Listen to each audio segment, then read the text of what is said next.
Assalamualaikum warahmatullahi wabarakatuh. Sebelumnya perkenalkan, nama saya Meila Widiasari dengan NPM 247820882. Jadi pada video hands-on kali ini saya akan menjelaskan tentang lab 7 tentang data visualization, yang dimana pada data visualization sini kami diberikan dataset yaitu telco customer chart, yang dimana tujuan umumnya mahasiswa tuh mampu mengeksplorasi dan menginterpretasikan data menggunakan berbagai bentuk visualisasi eksplorasi atau statistik dan interaktif untuk memahami pola pelanggan dan faktor penyebab churn. Jadi di sini terdapat beberapa tahapan, yang dimana pada tahapan pertama yaitu pengenalan dan persiapan, tahapan kedua pembersihan dan penyiapan data, yang tahap ketiga visualisasi dan unvariate atau distribusi dan outlier, tahap 4 visualisasi bivariate atau hubungan dua variabel, yang kelima visualisasi multivariate atau hubungan banyak variabel, yang keenam yaitu visualisasi interaktif. Nah, di sini pada tahapan ketujuh yaitu interpretasi dan penarikan insight. Oke, jadi kita langsung saja, yang dimana pada tahapan pertama yaitu jadi sebelum masuk ke situ, dataset yang digunakan seperti biasa yaitu telco customer chart.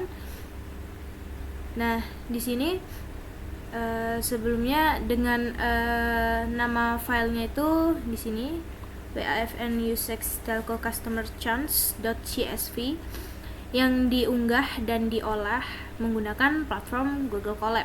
Jadi dataset ini tuh berisi informasi pelanggan perusahaan telekomunikasi seperti lama berlangganan atau tenure, kemudian biaya bulanan seperti monthly charge, kemudian total biaya, total charge, kemudian jenis kontrak seperti kontrak, lalu status berhenti berlangganan atau charge. Nah, dan dengan visualisasi ini tuh digunakan untuk pengolahan data seperti Matplotlib dan Seaborn untuk visualisasi statis serta Plotly Express untuk visualisasi interaktif, sehingga membantu memahami pola pelanggan dan faktor penyebab churn secara komprehensif. Nah, jadi pada tahap pertama yaitu pengenalan dan persiapannya, yaitu tujuannya tahapan itu dilakukan langkah awal untuk memahami struktur dua sisi dataset telco customer chart, yang dimana sebelum dianalisis lebih lanjut. Oke, kita coba running. Di sini sebelumnya kita masukkan dulu ya nama filenya. Sudah kita masukkan, kita running. Nah, di sini terdapat ya informasi, yang dimana pada 5 baris pertama yaitu menunjukkan beberapa informasi 5 rows x 21 columns, yang dimana di sini 5 kolom ini menunjukkan female, male ini, lalu ke sini ke samping. Nah, jadi dataset ini tuh berhasil dimuat menggunakan pustaka Pandas dengan ukuran 7043. Nah, ya. Nih, ukuran dataset 7043 dengan baris dan 21 kolom. Lalu di mana setiap baris itu mempresentasikan satu pelanggan. Jadi berdasarkan tampilan 5 baris pertama, nah di sini di mana di sini kan memanggil filenya, lalu df hit ini dataset berisi informasi penting seperti identitas pelanggan atau customer ID, lalu lama berlangganan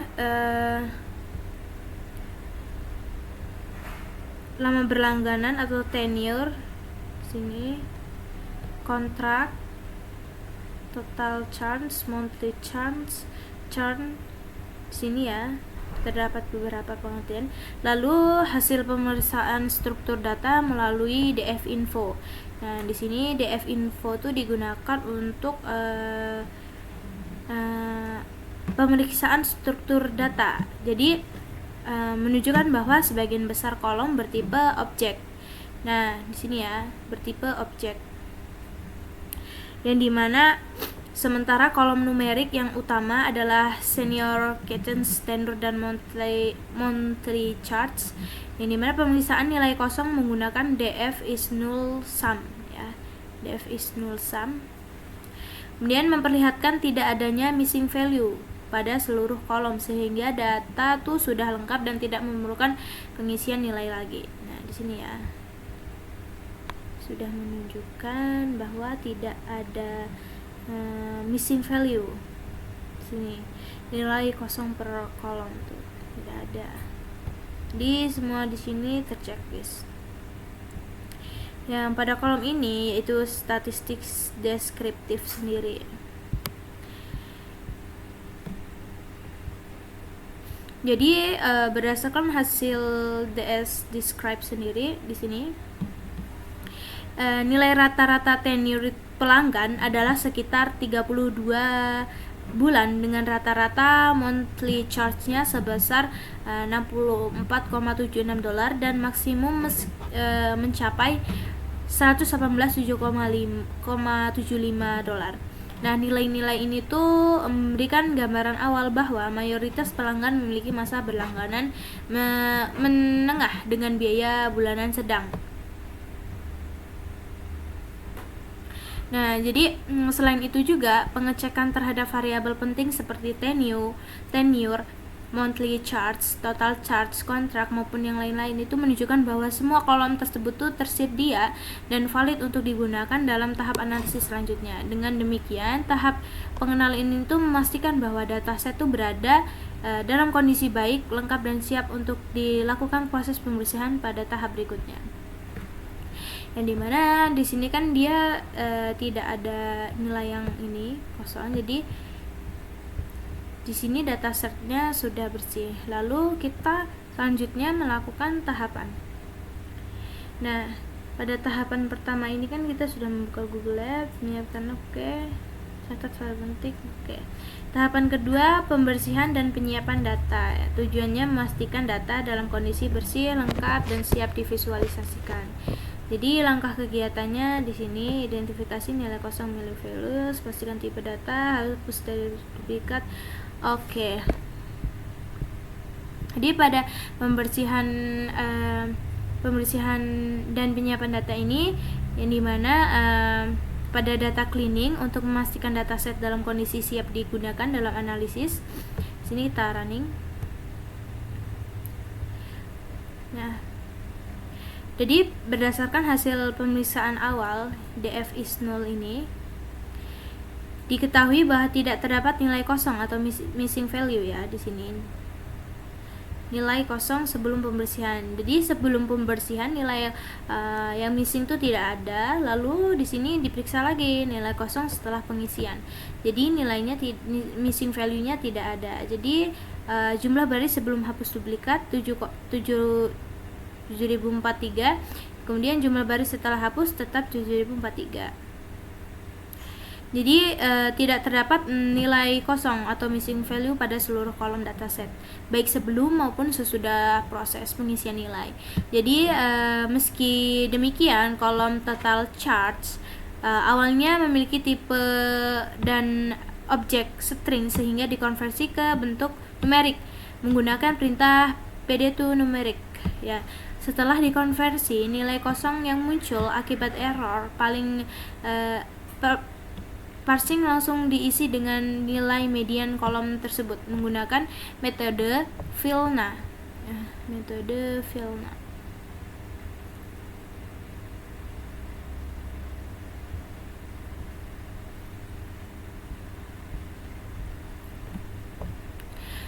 Lalu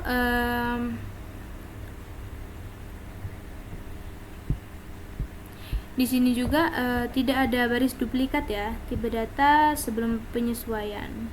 Ya. Jadi di sini dia memperlihatkan data set itu bersih, berhasil disimpan sebagai telnoclean.csv. Nah, jadi di sini di bawahnya data frame setelah pembersihan ya. Nih. Oke, jadi pada dataset bersih berhasil disimpan sebagai telnoclean, ini disimpan di sini. Nah, lalu kita jalankan karena di sini dia akan melakukan yaitu visualisasi univariate atau distribusi dan outlier. Selanjutnya pada tahap 3 yaitu tujuannya untuk mengetahui karakteristik masing-masing variabel dan mendeteksi adanya outlier. Nah, jadi jenis visualisasi yang digunakan di sini menggunakan yaitu yang pertama menggunakan histogram. Yang dimana histogram ini merepresentasikan distribusi data numerik. Lalu yang kedua yaitu box plot. Nah, box plot ini yaitu merepresentasikan mendeteksi outlier. Kemudian di sini terdapat count plot atau bar chart yang digunakan untuk distribusi data kategorikal. Nah, yang dimana di sini terdapat langkah kegiatannya. Oke, lalu pada tahapan visualisasi ini masing-masing variabel itu mendeteksi adanya outlier yang mungkin mempengaruhi hasil analisis. Jadi visualisasi dilakukan menggunakan 3 visualisasi ini, yang dimana pada histogram pada histogram di sini histogram itu 3 histogram ini dibuat untuk variabel monthly charts. Nah, monthly charts ya, kemudian tenure dan total charge, yang dimana hasilnya itu menunjukkan bahwa distribusi monthly charge itu miring ke kanan, yang atau artinya positif, yang berarti sebagian besar pelanggan memiliki biaya bulanan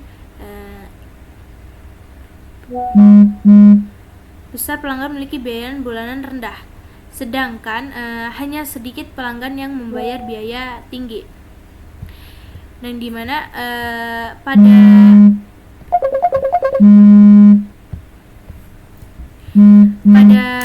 tenure, distribusi tenure di sini miring ke kanan, yang dimana menunjukkan bahwa mayoritas pelanggan masih tergolong baru dalam berlangganan. Kemudian terdapat total charge. Nah, dimana pada total charge ini memperlihatkan pola serupa dengan tenure, yang dimana karena berkaitan dengan lama berlangganan dan biaya bulanan. Jadi secara keseluruhan pola ini menunjukkan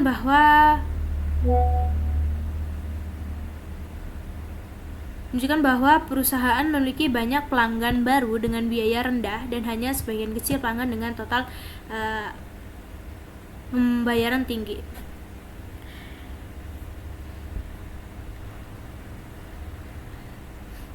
Jadi pada histogram sendiri itu ini tuh termasuk right squared, yang dimana sebagian besar pelanggan itu memiliki biaya bulanan relatif rendah pada histogram monthly charts, yang dimana mayoritas pelanggan berada pada kelompok biaya rendah. Jadi pada histogram tenure juga itu banyak pelanggan dengan tenure pendek, jadi distribusi miring ke kanan. Jadi intinya tuh interpretasinya sudah dijelaskan di sini. Lalu selanjutnya pada box plot. Nah, pada box plot sendiri di sini digunakan untuk mendeteksi adanya outlier atau nilai ekstrim. Jadi di sini dia menampilkan pada box plot monthly charts, kemudian box plot total charts. Nah, pada box plot monthly charts terlihat beberapa titik ekstrim di sisi kanan yang menunjukkan bahwa adanya pelanggan dengan biaya tinggi. Ya, kemudian pada box plot total charts ya juga memperlihatkan adanya outlier pada nilai tinggi, menandakan pelanggan itu dengan total pembayaran besar akibat berlangganan. Jadi interpretasi pada kedua variabel ini tuh memiliki outlier yang wajar karena variasi biaya antar pelanggan. Pola ini tuh menunjukkan bahwa sebagian kecil pelanggan itu tuh memiliki pengeluaran jauh di atas rata-rata. Kemungkinan karena pengguna layanan tambahan atau durasi berlangganannya tuh lebih lama. Kemudian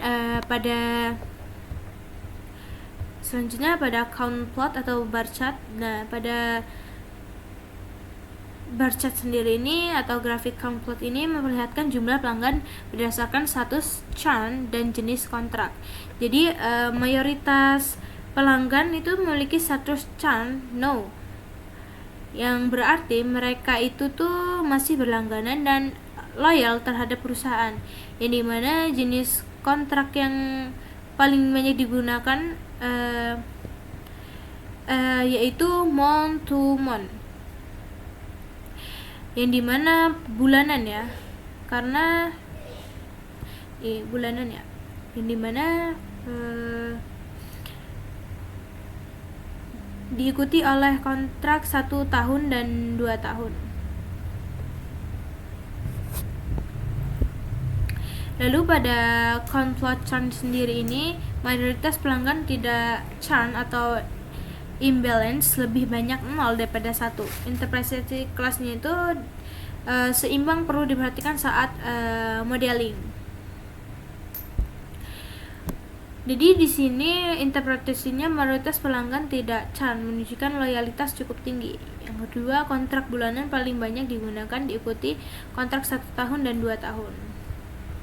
Lalu di sini kita lanjut ke step keempat, yaitu visualisasi bivariate atau hubungan dua variabel.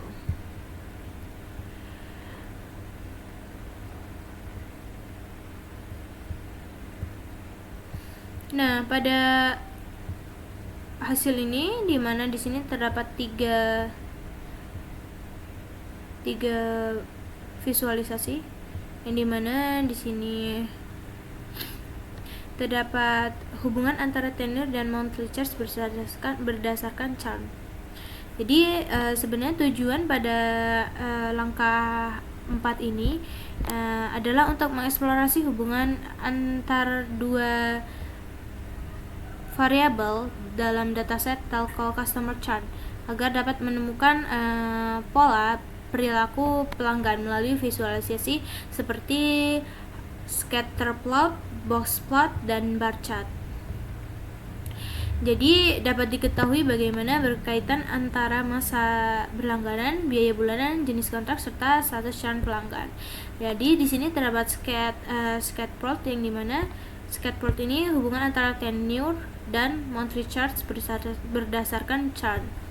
Jadi pada scatter plot ini, grafik scatter plot ini menggambarkan hubungan antara pelanggan antara lama berlangganan atau tenure dan biaya bulanan atau monthly charge dengan warna berbeda untuk pelanggan yang churn atau yes dan tidak churn atau no.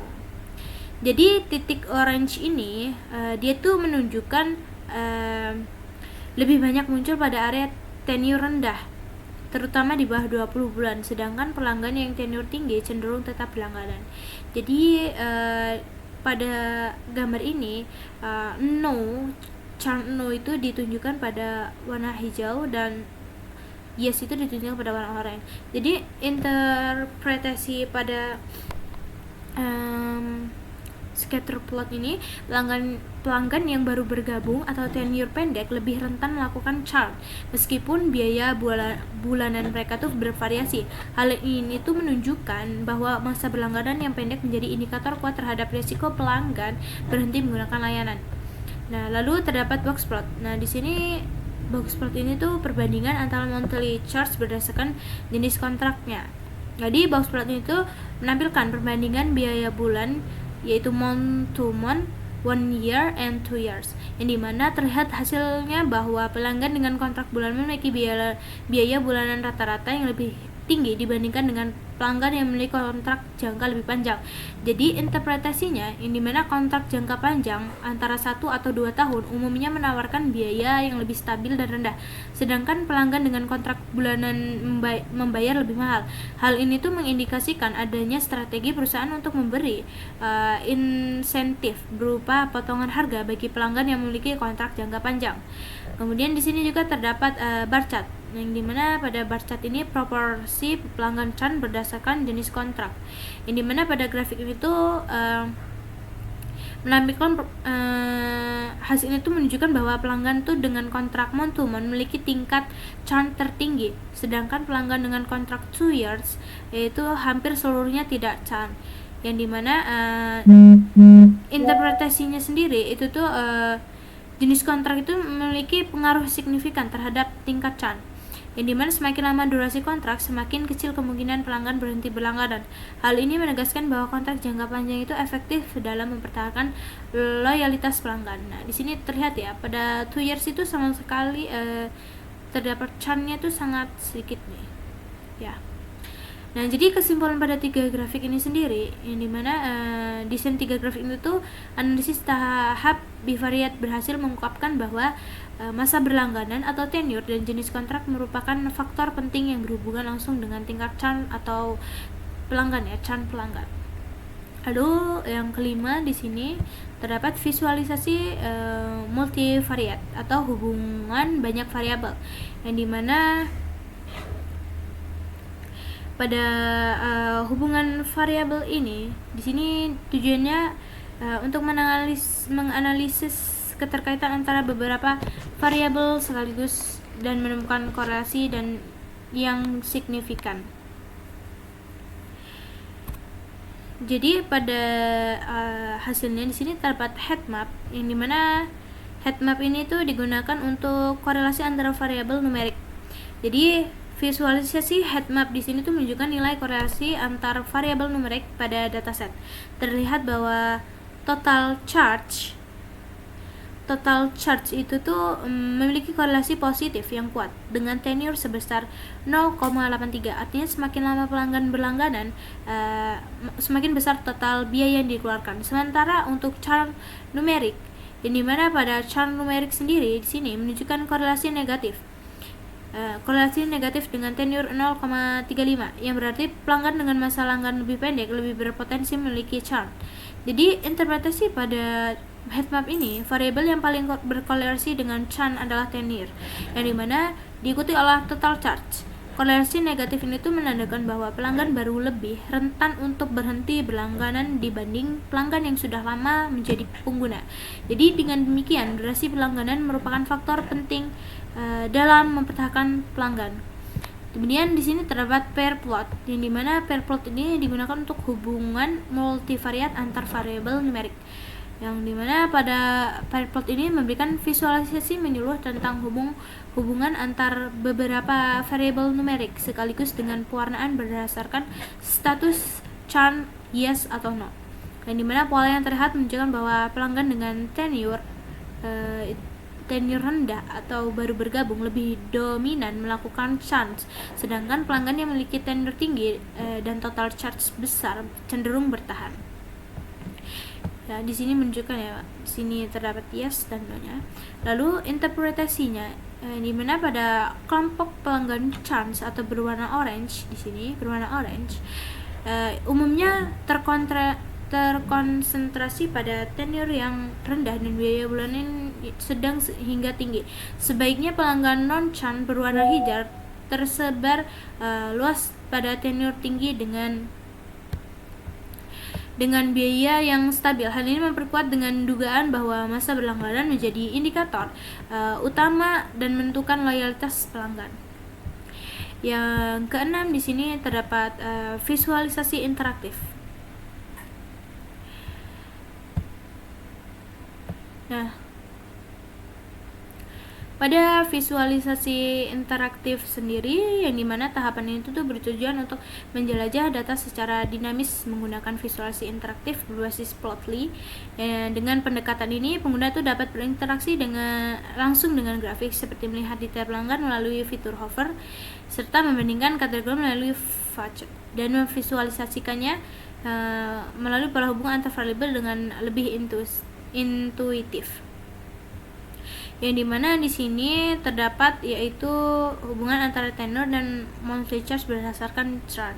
Yang dimana di sini yaitu interaktif scatter plot atau Plotly.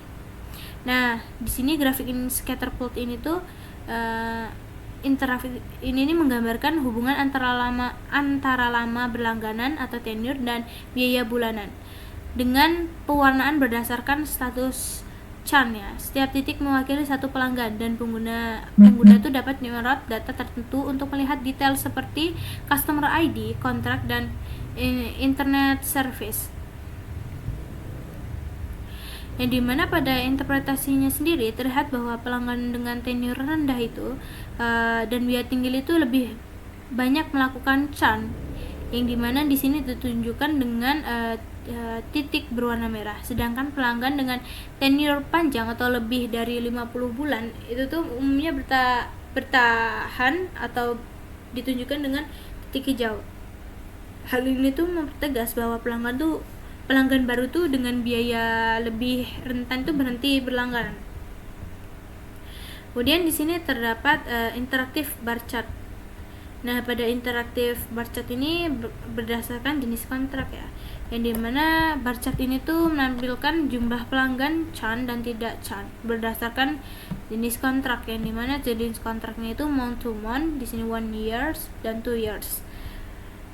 Nah, di sini tuh pengguna itu dapat dengan mudah membandingkan tinggi batang untuk melihat perbandingan proporsi di tiap kategori. Yang dimana interpretasinya itu pelanggan dengan kontrak bulanan month to month memiliki tingkat churn paling tinggi dibandingkan dua jenis kontrak lainnya. Sebaliknya, pelanggan dengan kontrak 1 atau 2 tahun lebih stabil dan jarang melakukan churn. Hal ini tuh menunjukkan bahwa durasi kontrak berbanding terbalik dengan resiko churnnya. Kemudian di sini terdapat facet histogram, yang dimana di sini yaitu sebaran biaya bulanan per jenis layanan internet. Yang dimana di sini dia mengkategorikan monthly charge. Jadi itu di sini tuh dia tuh memperlihatkan perbedaan antara pelanggan churn dan tidak churn. Jadi interpretasinya sendiri itu terlihat bahwa pelanggan fiber optik itu memiliki biaya bulanan paling tinggi. Nih, fiber optik itu tuh dia tuh tingkat churnnya itu paling besar atau banyak batang merahnya. Sementara berlangganan DSL pada DSL ini membayar lebih rendah dan churnnya itu lebih sedikit. Nah, pelanggan tanpa layanan internet hampir seluruhnya tidak churn karena biaya rendah dan komitmen minimal. Jadi ringkasan di sini kan kami pada ini kan disuruh membuat ringkasan insight-nya ya. Jadi ringkasan insight-nya itu scatter plot itu menunjukkan pelanggan dengan biaya tinggi dan tenor rendah lebih rentan churn. Kemudian yang kedua, bar chart memperjelas bahwa kontrak bulanan memiliki proporsi churn terbesar. Dan histogram itu mengungkapkan bahwa pelanggan fiber optik membayar paling mahal dan paling sering churn.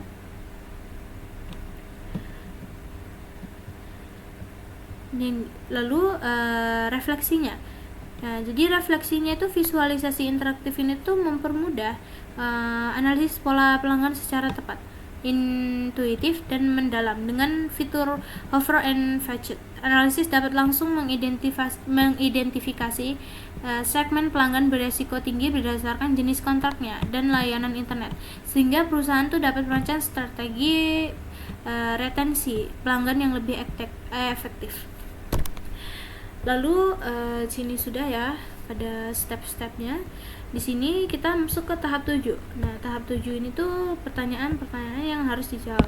Nah, tahapan 7 ini tuh yaitu interpretasi dan penarikan insight. Jadi tahapan ini tuh bertujuan untuk menarik kesimpulan umum dari keseluruhan hasil eksplorasi dan visualisasi. Nah, yang dimana telah dilakukannya pada dataset telco customer churn. Berdasarkan hasil visualisasi sebelumnya, ditemukan beberapa pola penting yang menggambarkan perilaku pelanggan serta faktor utama yang berpengaruh terhadap tingkat churn.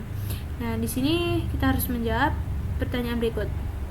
Faktor apa yang paling mempengaruhi churn? Jadi faktor yang paling mempengaruhi churn itu adalah durasi berlangganan atau tenure, kemudian jenis kontrak, dan besaran biaya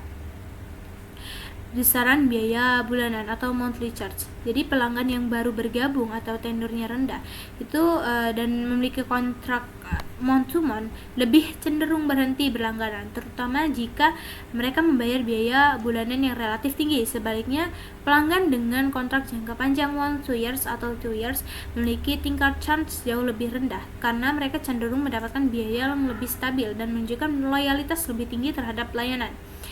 Kemudian di sini terdapat pertanyaan, apakah terdapat kelompok pelanggan dengan risiko tinggi churn? Nah, selain itu, hasil analisis itu menunjukkan bahwa pelanggan layanan fiber optik itu memiliki biaya tertinggi sekaligus tingkat churn paling besar, sedangkan pengguna DSL itu memiliki tingkat churn lebih rendah. Hal ini tuh mengindikasikan bahwa tingginya biaya pada layanan fiber optik dapat menjadi salah satu penyebab pelanggan berpindah ke layanan lain. Berdasarkan temuan tersebut, jadi kelompok pelanggan yang berisiko tinggi churn adalah mereka dengan tenure di bawah 20 bulan, kontrak bulanan, dan biaya bulanan di atas rata-rata atau lebih dari $80. Jadi visualisasi scatter plot dan phased histogram menunjukkan bahwa pelanggan baru dengan biaya tinggi mendominasi kelompok churn. Jadi pola ini tuh mengindikasikan bahwa pelanggan awal yang belum memiliki ikatan jangka panjang dan membayar lebih mahal cenderung kurang puas atau mudah berpindah ke penyedia lain. Lalu apa strategi yang mungkin diambil perusahaan untuk mengurangi churn? Nah, strategi yang bisa diambil perusahaan itu tuh kita tuh harus dapat menerapkan strategi seperti memberikan insentif perpanjangan kontrak serta menawarkan potongan harga untuk pelanggan baru dan meningkatkan kualitas layanan pelanggan agar pengalaman pengguna tetap positif. Jadi strategi-strategi ini tuh dapat membantu perusahaan menekan tingkat churn, yang dimana itu tuh untuk mempertahankan pelanggan bernilai tinggi dan meningkatkan loyalitas secara keseluruhan. Jadi secara keseluruhan tahap ini tuh menegaskan bahwa visualisasi data berperan penting dalam memahami pola perilaku pelanggan secara menyeluruh. Melalui analisis visual, perusahaan dapat mengambil keputusan berbasis data atau data driven decision making untuk merancang strategi retensi yang lebih efektif dalam meningkatkan kepuasan pelanggan dan menekankan tingkat churn di masa mendatang. Oke, pada tahapannya sudah selesai. Jadi kesimpulan pada praktikum ini, yang dimana pada praktikum data visualization ini pada dataset telco customer churn dapat disimpulkan bahwa faktor utama yang mempengaruhi churn adalah lama berlangganan atau tenure, jenis kontrak, dan biaya bulanan atau monthly charge. Jadi pelanggan dengan tenure rendah, kontrak bulanan, serta biaya tinggi memiliki resiko churn paling besar, di mana visualisasi data baik statistis maupun interaktif membantu mengidentifikasi pola dan kelompok pelanggan beresiko tinggi sehingga perusahaan dapat menyusun strategi retensi pelanggan secara lebih efektif dan berbasis data. Jadi menurut saya sudah ya, pada tahap-tahapannya sudah dijelaskan. Oke. Sebenarnya di sini juga saya sudah membuat file baru, di mana di sini sama saja seperti lab yang sudah dikerjakan, saya hanya memindahkan saja. Mungkin cukup. Jadi saya mohon maaf apabila terdapat kekurangan pada video saya. Saya Meila Ayu Diasari dengan NPM 247820. Saya akhiri. Wassalamualaikum warahmatullahi wabarakatuh.